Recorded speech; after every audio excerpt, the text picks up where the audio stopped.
Vi la figura a unos metros delante del cofre, justo donde la niebla parecía más espesa, vestida de blanco. El vestido brillaba con una luz que no venía de mis faros ni de la luna. Estaba inmóvil, pero su cabeza giraba lentamente, como si me hubiera estado esperando. El motor seguía encendido, pero sentí el silencio. Un silencio que pesaba. Y entonces sonrió. Una sonrisa que no correspondía a un rostro humano. Después nada. Solo el golpe seco del corazón contra las costillas y el ruido del agua cayendo sobre el pavimento. Buenas noches, comunidad. Bienvenidos una vez más a este espacio donde la oscuridad tiene voz y la carretera memoria. Hoy quiero dedicar este episodio a los conductores nocturnos, a quienes pasan más horas con los ojos fijos en el asfalto que en los rostros de su familia, a los que conocen el brillo tenue de los letreros viejos, el zumbido de los cables eléctricos y ese tipo de silencio que solo existe cuando todo el mundo duerme. A ustedes, que han sentido como el volante se vuelve más pesado cuando el sueño se mezcla con la neblina. A los que saben que a ciertas horas la carretera parece otra cosa, más viva, más observadora, más hambrienta, porque hay rutas que guardan historias, tramos donde la muerte se quedó a vivir, carreteras donde se dice que alguien camina todavía esperando un aventón que nunca llega. La historia de esta noche ocurre en uno de esos caminos. Una ruta entre pueblos de Michoacán donde la niebla desciende como una sábana espesa y donde decenas de conductores han jurado ver a una mujer vestida de blanco parada justo en medio del camino. A veces parece una novia, otras una simple silueta temblando bajo la lluvia. Y siempre termina igual. El conductor frena, baja del auto y lo siguiente que recuerda es el chirrido de los frenos, el aire helado o el cuerpo de alguien sobre el pavimento. Dicen que todo comenzó hace años, cuando una boda se canceló la misma noche en que el novio desapareció. Desde entonces, el tramo entre San Miguel y La Huerta, en el corazón del estado, se volvió un corredor de sombras. Así que, antes de empezar, solo quiero dejarles una advertencia. La posibilidad es pequeña, pero siempre existe. Si manejan de noche por Michoacán y ven algo blanco entre la niebla, no frenen, no miren de frente y, sobre todo, no bajen del vehículo. Era el 14 de noviembre de 2019. Había salido tarde de Morelia, después de una entrega de trabajo que se alargó más de lo planeado. La lluvia empezaba como un murmullo sobre el parabrisas, y el reloj del tablero marcaba las 2:48 a.m. Mi plan era simple: llegar al pueblo, dormir unas horas y levantarme temprano para visitar a mis padres. Nada fuera de lo normal. La carretera se extendía negra y brillante, con la luz de los faros dibujando un túnel amarillento entre la niebla. No había más autos, ni una sola luz por delante ni por detrás. Solo el sonido constante de las llantas sobre el asfalto mojado, ese rumor hipnótico que puede arrullarte si no tienes cuidado. De pronto, la radio empezó a fallar. Un zumbido, luego estática. Intenté cambiar la estación, pero todas sonaban igual. Hasta que una voz apenas audible pareció susurrar algo. No logré entenderlo. Solo una palabra que se repetía entre la interferencia. Espera, espera. Pensé que era mi imaginación. Apagué el estéreo, respiré hondo y seguí. A los pocos minutos la temperatura dentro del carro bajó. El aire se volvió pesado como si hubiera abierto una ventana. Y fue ahí cuando la vi. A unos 100 metros adelante, justo en medio de la carretera, una figura blanca se recortaba contra la niebla. Parecía una mujer joven, con un vestido largo que se movía apenas con el viento. Su cabello caía sobre los hombros, y aunque la distancia me separaba, tuve la impresión de que estaba mirando directamente hacia mí. Frené con fuerza. El chirrido de las llantas me sacó del trance. Pero ya era tarde. El auto se deslizó unos metros y se detuvo a escasos metros de ella. El corazón me golpeaba el pecho con violencia. Pensé que se trataba de una persona perdida, alguien que necesitaba ayuda. Apagué el motor, encendí las luces intermitentes y bajé del carro. El aire afuera era gélido. La niebla mojaba la ropa en segundos. ¿Se encuentra bien?, pregunté alzando la voz. No hubo respuesta, solo el sonido de las gotas cayendo de los árboles. Avancé un par de pasos. Ella seguía ahí, inmóvil, pero algo en su postura había cambiado. La cabeza estaba ligeramente inclinada, como si tratara de escucharme. Di otro paso y entonces el olor me golpeó. Un aroma dulce, antiguo, como lavanda rancia mezclada con humedad. No era desagradable, pero me revolvió el estómago. Encendí la linterna del teléfono, la apunté hacia ella, y en ese instante desapareció. No se movió, no corrió, simplemente ya no estaba. Solo la niebla oscilando y el eco hueco de mi respiración. Me quedé quieto sin atreverme a regresar. Una parte de mí pensó que quizás se había tirado a un lado del camino, que tal vez había sufrido un accidente. Caminé hasta donde la había visto, alumbrando el suelo. Nada, Ni huellas, ni restos del vestido, ni siquiera el rastro de haber pisado la tierra húmeda. Me subí al carro con las manos temblando. Al cerrar la puerta, el espejo retrovisor me devolvió una imagen que me heló la sangre. En el asiento trasero, por un segundo, creí ver el reflejo de un rostro pálido, apenas un contorno, mirando hacia adelante. Me giré de golpe, y no había nadie. El motor tardó en arrancar, como si algo pesara sobre el vehículo. Seguí conduciendo sin mirar atrás, hasta que el aire dentro del auto volvió a su temperatura normal. En la guantera encontré algo que no recordaba haber visto antes. Un pedacito de tela blanca, arrugado, con el mismo olor a lavanda. Cuando llegué al pueblo, el amanecer empezaba a asomar entre los cerros. Me detuve en una gasolinera vieja, una de esas con letreros oxidados. El encargado, un hombre mayor de rostro curtido, se acercó a llenar el tanque. Me observó unos segundos y dijo con una voz grave: «Pasó por la curva del Cerezo, ¿verdad?». No supe qué contestar. «¿Cómo lo sabe?». El hombre bajó la mirada como si evitara decir algo que no debía. «Porque no es la primera vez que alguien llega con esa cara». «¿Qué cara?». «La de los que la vieron». No pregunté más. Tomé las vueltas del cambio, arranqué el carro y me fui. Pero mientras el sol despuntaba y la niebla se disolvía, juraría que por un instante el olor a lavanda volvió a llenar el aire.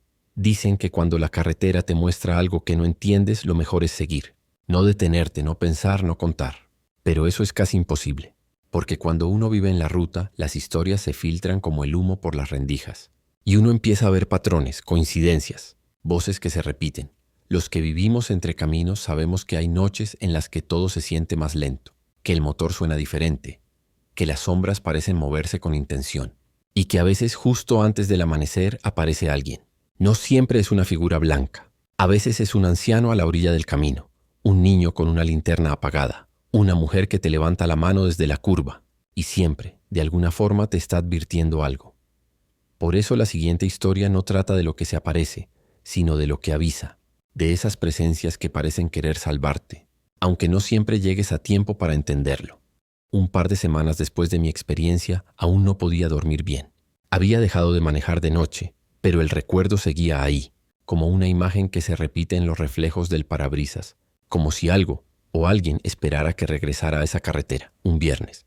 Al caer la tarde, un compañero del taller donde trabajaba me contó algo que me heló la sangre. Él era trailero. Había recorrido durante 20 años los caminos de Michoacán, Guerrero y Jalisco.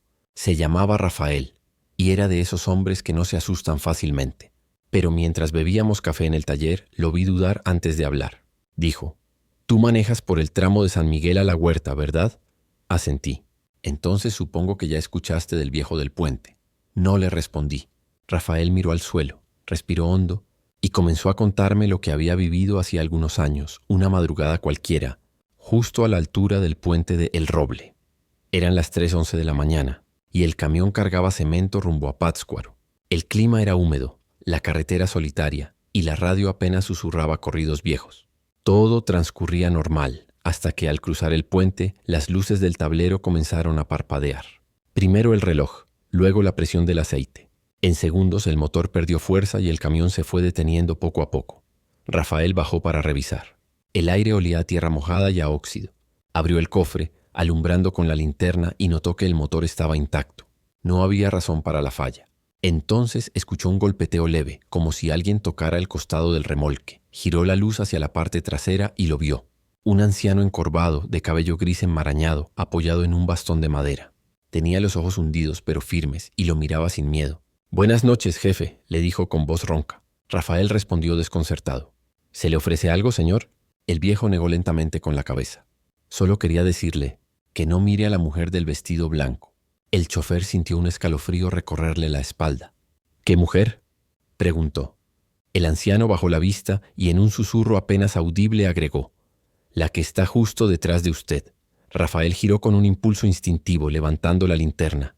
Pero no había nadie, ni en la carretera ni a los costados, solo la niebla que empezaba a subir desde el río. Cuando volvió la mirada al anciano, ya no estaba ahí. Ni huellas ni sombra, solo el sonido del agua chocando contra las piedras. Subió al camión con el corazón en la garganta. Intentó encender el motor y esta vez arrancó de inmediato. No quiso mirar por los espejos, ni detenerse hasta llegar a la siguiente caseta. Al amanecer, en una fonda cercana, le contó a otro trailero lo sucedido. El hombre lo escuchó serio, sin interrumpir, y al final le dijo: «Eso mismo me pasó a mí, hace años, pero yo sí volté». Rafael se estremeció. «¿Y qué vio?». El otro respondió: «Una mujer parada sobre el capó. No tenía ojos». Desde entonces, Rafael repite siempre la misma advertencia a quien pasa por esa zona. Si se te apaga el motor en el puente del Roble, no te bajes. Y si escuchas que te llaman, no contestes. Dice que a veces, incluso ahora, cuando maneja de noche, el radio se apaga justo en ese punto. Y aunque nunca la volvió a ver, siente que algo lo acompaña cada vez que cruza ese puente. Algo que no lo quiere lastimar, pero que tampoco lo deja olvidar. Tiempo después me animé a volver por esa ruta. Y lo juro, al pasar por el puente, el motor del carro bajó la potencia por unos segundos, como si alguien hubiera puesto una mano invisible sobre el capó. El reloj marcaba las 3:11 am exactas. Aceleré, con el pulso acelerado y la respiración contenida. Y entonces escuché algo, un murmullo apenas perceptible, como una voz vieja que repetía desde el aire mismo: «No mires cuando la bruma te regale una persona». No quise saber más. Seguí manejando con las luces altas hasta que el amanecer disolvió la niebla.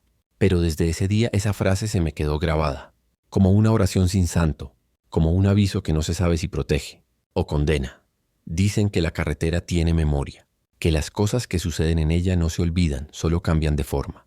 Y hay advertencias que no envejecen. Una palabra, una figura, un olor, todo puede ser una señal. Quienes manejan de noche lo saben bien. Hay rutas que parecen respirar, como si observaran a los viajeros desde los árboles o los barrancos. Y hay momentos, justo antes del amanecer, en los que sientes que alguien te sigue, aunque los espejos estén vacíos. Los ancianos de la zona dicen que esas presencias no siempre buscan hacer daño. A veces solo repiten lo que les pasó. Un mensaje que se repite en bucle, como una cinta vieja atascada.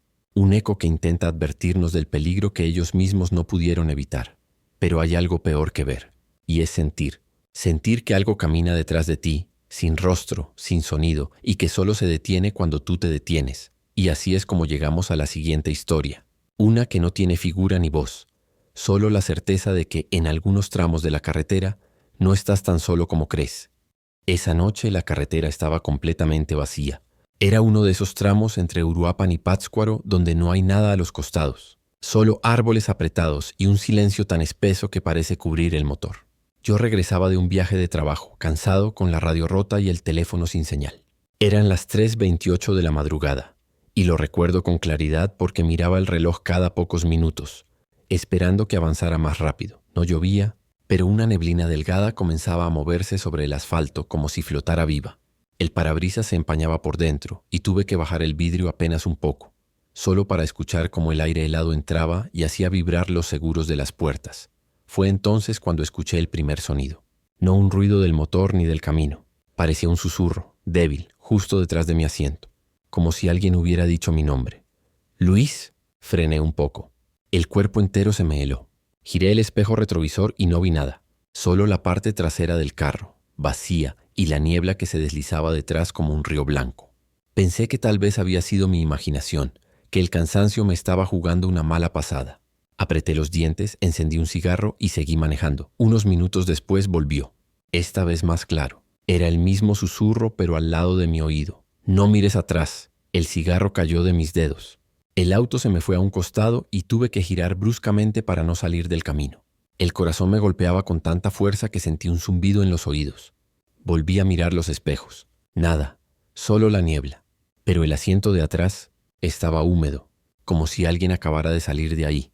No podía seguir manejando con esa sensación. Me orillé, puse las luces intermitentes y bajé a respirar. El aire afuera olía a tierra mojada, pero también a algo más. Un olor tenue, agrio, como de ropa guardada por años. Y entonces lo noté.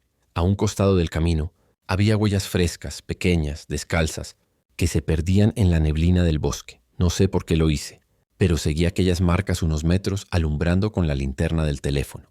Y allí, entre los árboles, lo escuché otra vez. El mismo susurro, aunque más suave, casi como un gemido. «Regresa al coche». El aire se detuvo. No soplaba ni una hoja, y en ese silencio total escuché cómo se cerró la puerta del auto detrás de mí. El golpe seco del seguro bajando. Me quedé congelado. Corrí de vuelta. No había nadie. Todas las puertas estaban cerradas, menos una, la del copiloto. Abierta apenas unos centímetros, encendí el motor temblando y salí de ahí sin mirar atrás. A los pocos minutos, al revisar el espejo una última vez, juro que vi una silueta blanca sentada en el asiento trasero, mirando hacia el frente, inmóvil. No tenía rostro, solo una forma vaga, quieta, como si la niebla se hubiera sentado a acompañarme. Llegué a Pátzcuaro al amanecer. El guardia de la gasolinera me preguntó por qué venía con la ropa mojada. No supe qué contestarle. Solo miré el auto, y el asiento trasero estaba seco, impecable, como si nunca hubiera pasado nada. A veces pienso que fue una alucinación producto del cansancio o la soledad de la carretera. Pero otras noches, cuando conduzco tarde, sigo escuchando ese murmullo débil entre el sonido del motor. Y no importa qué tan fuerte suba la música o cierre los vidrios, siempre me parece escuchar la misma voz. No mires atrás. Dicen que la carretera prueba la fe de los conductores. Algunos juran que han visto cosas, otros que han escuchado su propio nombre en mitad del camino. Y quizá es cierto que la soledad, el cansancio o la oscuridad pueden hacernos imaginar cosas. Pero también hay quienes aseguran que lo que se mueve entre la niebla no es imaginación, sino presencias que se alimentan del miedo y del silencio. A todos los que escuchan esto desde un camión, un taxi o un coche solitario esta noche, mantengan los ojos en el camino, las luces encendidas. Y si alguna vez escuchan su nombre en la oscuridad, no miren atrás. Cuando era niño, mi abuelo solía decir que en los caminos de Michoacán hay horarios que no pertenecen a los vivos. Decía que entre las 3 y las 4 de la mañana el aire cambia, los sonidos se apagan y lo que uno cree ver en la niebla a veces no está solo en la imaginación. De 3 a 4 no abras a nadie, no saludes, y si alguien te pide ayuda, sigue de largo. Repetía siempre con esa seriedad que solo tienen los viejos que han visto cosas que ya no se cuentan. Durante años pensé que eran cuentos, advertencias de abuelo para asustar a los nietos. Pero hace 2 inviernos entendí por qué lo decía. Había pasado la tarde con unos amigos en Pátzcuaro y me dirigía de regreso a Morelia. Eran cerca de las 2:45 de la madrugada. La carretera estaba casi vacía, apenas algunas luces lejanas de camiones y el brillo de la luna filtrándose entre la bruma. El aire era frío y el motor del coche hacía un sonido uniforme, hipnótico. Era ese tipo de tranquilidad que solo precede algo malo. A la altura del kilómetro 40, vi una silueta al costado del camino. Una mujer de blanco, quieta, parada junto a la cinta asfáltica, con el rostro cubierto por un velo. La primera reacción fue frenar. Lo hice por reflejo, sin pensar. Tenía las manos juntas, como si rezara o esperara algo. No levantaba la cabeza. El reloj marcaba las 3:03. No bajé del coche. Solo abrí la ventanilla y grité si necesitaba ayuda. La mujer no respondió ni se movió. Solo giró un poco la cabeza hacia el sonido de mi voz. Y eso fue suficiente para que el cuerpo entero se me erizara. No tenía ojos. O tal vez los tenía, pero eran tan oscuros que parecían huecos. Aceleré y seguí adelante. Durante un par de kilómetros no respiré, pero lo peor vino después. El aire dentro del coche se enfrió de golpe. El vidrio del retrovisor se empañó desde dentro, y al limpiarlo con la mano vi algo detrás de mí. Una figura, sentada en el asiento trasero, vestida igual que la mujer del camino, con el velo cubriéndole la cara. Giré el volante con tanta fuerza que el auto se salió de la carretera. Frené a pocos metros de un barranco. Cuando me volteé otra vez, el asiento estaba vacío. Me quedé un rato ahí, con las luces apagadas y el corazón latiendo en los oídos. El reloj marcaba las 3:17. El silencio era absoluto, hasta que escuché los pasos. Eran pasos sobre el asfalto lentos, acercándose al coche desde la parte trasera. No quería mirar, pero el reflejo me traicionó. En el espejo lateral vi algo moverse, una figura blanca que se inclinaba hacia la ventanilla. Golpeó el vidrio una vez, suavemente, como si pidiera entrar. El sonido era seco, inconfundible. Un toc-toc leve pero firme. La respiración se me cortó. Recordé las palabras del abuelo como si las dijera al oído. De 3 a 4, no abras, no saludes. Traté de encender el motor. No respondió. El coche estaba muerto. El reloj ahora marcaba 3:24. El golpeteo volvió más fuerte. Un sonido desesperado como uñas arañando el vidrio. Y entonces algo se escuchó dentro del coche. Una respiración. No venía de afuera. Venía del asiento del copiloto. Giré la cabeza lentamente. Y allí estaba. Una mujer empapada, pálida, el velo ahora corrido hasta el cuello, revelando un rostro gris, con la boca abierta de una manera imposible, sin sonido, solo ese gesto de querer gritar. Sus manos, delgadas y huesudas, reposaban sobre mis piernas. No recuerdo mucho después de eso. Desperté cuando ya amanecía. El coche estaba a un costado del camino, sin un solo rasguño, pero cubierto de manchas de barro en el interior, como si alguien hubiera caminado descalzo sobre los asientos. El reloj del tablero seguía marcando las 3:24. Nunca volvió a moverse. Cuando llegué a casa y conté lo sucedido, mi madre no me dijo nada. Solo me llevó a la habitación donde guardaba las cosas de mi abuelo. Me mostró un cuaderno viejo lleno de notas y oraciones. En la primera página, con letra temblorosa, estaba escrito: si la ves vestida de blanco, no la mires a los ojos. Si golpea el vidrio, no abras. Y si se sienta a tu lado, no hables, solo reza, porque a esa hora no es una mujer. Es la hora del diablo. Desde entonces evito conducir de noche. Y si alguna vez no tengo otra opción, me aseguro de no estar en carretera entre las 3 y las 4. A esa hora, el mundo se detiene un instante, y algo que no pertenece a los vivos camina entre nosotros. Y así terminamos esta noche, comunidad. Dicen que hay lugares donde el tiempo se dobla, y caminos donde la niebla no es solo niebla. Quizá todos sean leyendas, historias de cansancio y oscuridad, pero también es cierto que cada historia tiene un origen, y a veces basta un descuido, un segundo, una mirada por el espejo, para cruzar esa línea de la que nadie regresa igual. A todos los que esta noche conduzcan o viajen solos, recuerden las palabras del viejo: de 3 a 4 no se abre a nadie. La posibilidad es pequeña, pero siempre existe. ¿Ustedes qué creen? ¿Son solo historias? ¿O algo más sigue caminando por esas carreteras cuando el reloj marca las 3:24? Esa noche entendí que lo que temes a veces te encuentra,